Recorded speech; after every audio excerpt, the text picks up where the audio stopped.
depuis un certain temps, il démontre qu'il est beaucoup plus qu'un spécialiste de l'avantage numérique. C'est rendu un joueur complet. Comme Martin dit, un des trios les plus efficaces à 5 contre 5 de la Ligue. Je vois mal comment l'équipe américaine pourrait se passer de lui.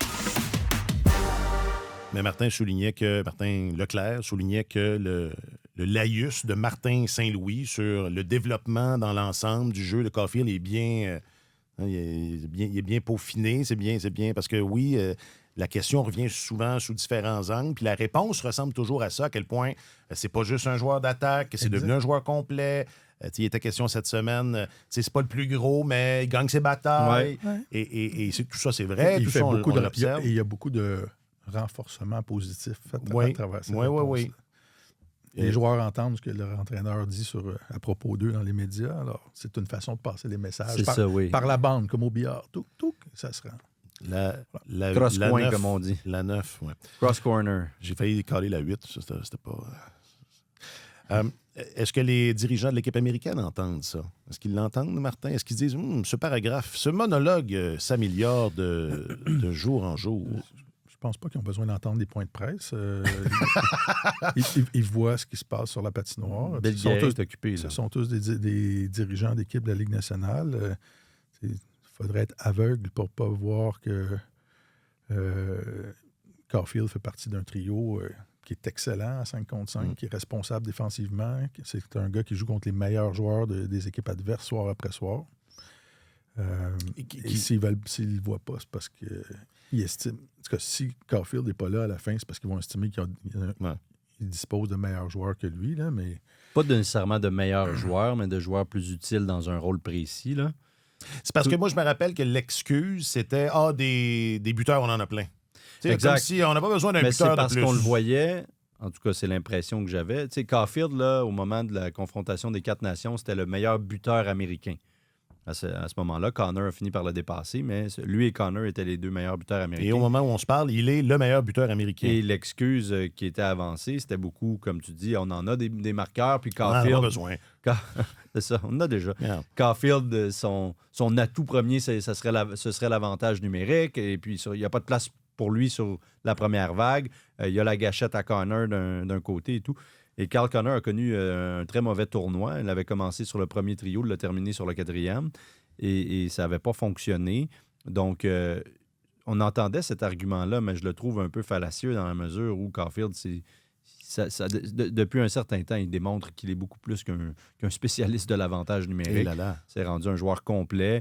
Comme Martin dit, un des trios les plus efficaces à 5 contre 5 de la Ligue. Je vois mal comment l'équipe américaine pourrait se passer de lui et... Surtout qu'il a une qualité intangible qui est difficile à saisir, à définir, mais c'est être clutch, là, c'est-à-dire... Transmission? Non, oui. C'est une blague. Excuse-moi. Course automobile. T'es plus à l'aise en course automobile que dans le gym, visiblement. Hein? Quand je suis assis, oui, en général. Oui, c'est vrai. T'as moins besoin de... Alors, cette capacité-là à performer sous pression, je pense qu'elle va être prise en compte par les dirigeants américains. C'est déjà le gars qui a marqué le plus de buts dans l'histoire du Canadien de Montréal en prolongation. Évidemment, il y a un contexte. Là, on ne jouait pas à 3 contre 3 avant. Il y avait des matchs nuls, etc. Je sais tout ça, mais quand même, il est très jeune. Donc, il veut la rondelle quand ça chauffe, quand le moment est grand, quand le moment est important. Et il y en a combien des joueurs comme ça capables de se transcender avec l'équipe américaine. Tu sais, Mathieu, jusqu'à preuve du contraire, n'a pas encore été capable de le faire. Ça ne veut pas dire qu'il ne réussira pas à faire cette percée-là dans sa carrière un jour, mais pour l'instant, ce n'est pas le cas.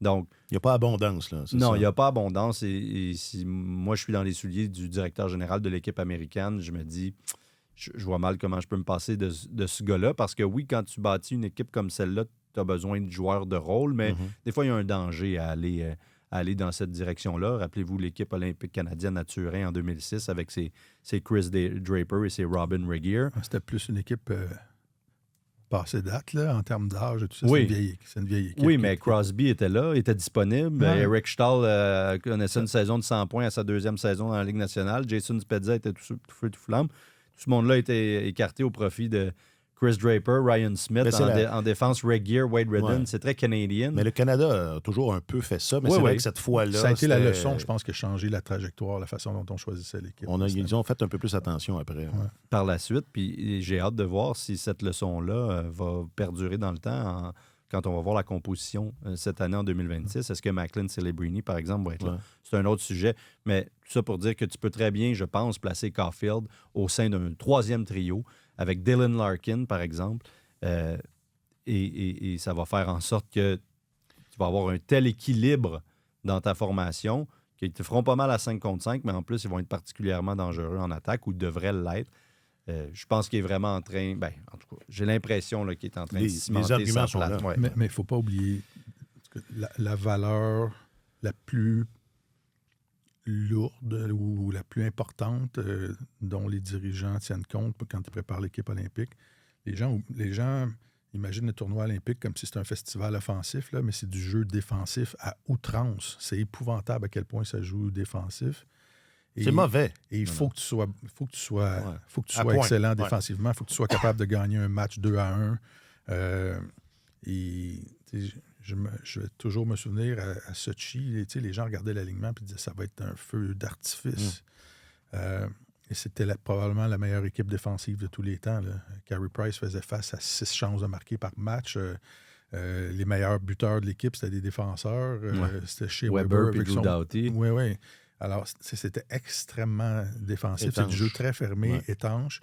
Alors, c'est ça, un gars comme Caulfield, dont la réputation comme joueur fiable, est-ce que tu es bon défensivement? Est-ce que tu as joué, tu as excellé dans cet environnement-là, dans une très, très haute compétition? Est-ce que ton équipe a été loin dans les séries éliminatoires de la Coupe Stanley, dans ces batailles-là, dans ces guerres d'usure-là?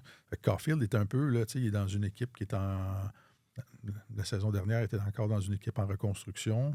Il n'avait jamais eu un différentiel positif dans sa carrière encore.